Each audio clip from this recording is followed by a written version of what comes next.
what are one or two lessons that you really would like people to take away about Columbia? Whether those are folks who are in aerospace, NASA engineers or project managers working right now on projects, or people from the general public. You said it so well, Rayman. There's so much there. There's so much there.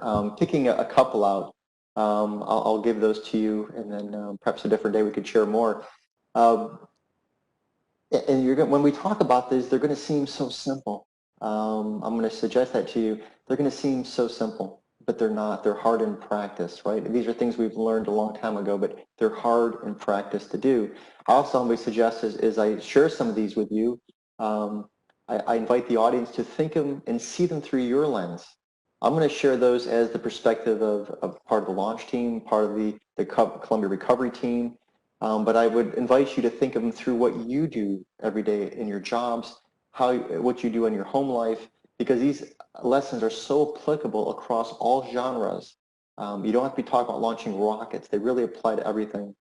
And hopefully you'll see that through your lens, so then you can take those and you can make your companies and organizations and your projects and everything else you do in your lives even more safe and successful as well, which is our really what we want to do with our Lessons Learned program. So for example, communication, right? Communication's a tricky one because there's an impression, which is easy to have, that we communicate really well. Because what do we do all day long, right? We talk and we text, right? And we type and we do all these other social media means and all these other ways we communicate, that we have all this amazing technology that's now coming into our doorstep and growing leaps and bounds, right, going virtually. But through that process, we have to be careful that we just don't relate the quantity of communication to the quality of communication. And I say that because when we look back through the Columbia Accident Investigation Board, when we look back through the Rogers Commission, which was the accident board for Challenger, when we look back in the Apollo 204 report for Apollo 1, something's very consistent through those. There's several things very consistent through those, and one is miscommunication. So we share that with our folks and saying, as you're communicating, please be careful to make sure that you're communicating effectively. And I'll give you a couple of ideas what I mean by that, Ramian. One, when we're communicating, as you humbly said a few minutes ago, are we just transmitting, or are we also receiving the information? Because it's easy to just say, I'm communicating, I'm talking, right? But are we listening back? Are we truly not just hearing, but are we truly listening to what someone is saying?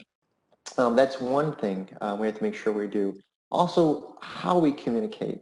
Today as technology advances and we're getting all different ways to do things, right? If we had transported ourselves 20 years ago, I'd humbly suggest, and somebody gave you a smartphone or gave you a computer and try to translate the same message, what does this mean? We'd probably be thinking we're talking hieroglyphics, right? Because now you can send a text message to someone. We can do 3 different acronyms or shortened words, a couple of emoticons, maybe an ear or corn or something gets thrown into it, right? And that's supposed to mean something. Well, sometimes we get miscommunication on that. So we got to be careful. Did you get the gist of what I mean? How often have we all had text or something before? You've gotten it, and you go, wow, I wonder why they're upset, or wonder why they don't get it. Right? It's happened to me and happened to probably many of us. It's so easy to miscommunicate or assume somebody gets what we mean. So again, following that up, maybe following it up with a phone call, right? Something we don't often do much anymore, right? Pick up the phone in the old-fashioned phone call, or perhaps having that in-person, face-to-face conversation. And if it can't be in place due to a condition like we're under in the pandemic, or in this new virtual world, that's okay too. But maybe just pulling up a video, a live video chat, and looking into each other's face. Do I understand you? Do you understand me? Look into each other's eyes, getting that sync going on. It's important because when we look through the Columbia X investigation, even through the Challenger experience, there are so many examples of where somebody sent information, perhaps didn't get a response back, or misinterpreted in some cases what the response back was, or the severity of the response. So we see so many examples, very, very concrete examples of where somebody just either didn't get the communication across or thought it was information only, it wasn't actionable. I don't want you to go do something with this. right? I thought maybe I told you to do something, maybe you didn't realize that. So again, being people, the people part of the equation is so important. And again, throughout all the accidents, it wasn't, in many cases, we didn't know there was a problem.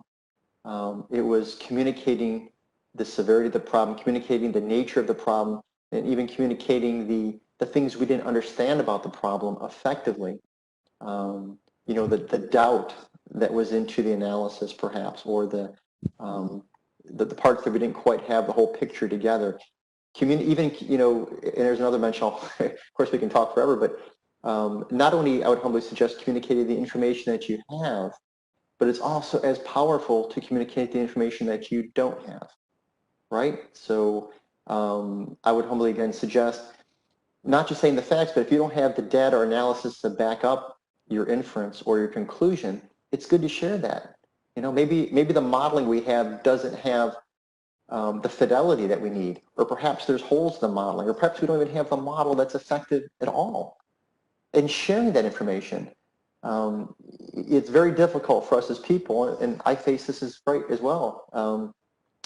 We often don't want to share what we don't know, right? Who wants to bring to the boss the answer? I don't know all the answer. I don't know, right? We're all trained in our lives. Doesn't matter if we're talking to our parents or talking to our teachers or talking to our bosses. We want to have the answer.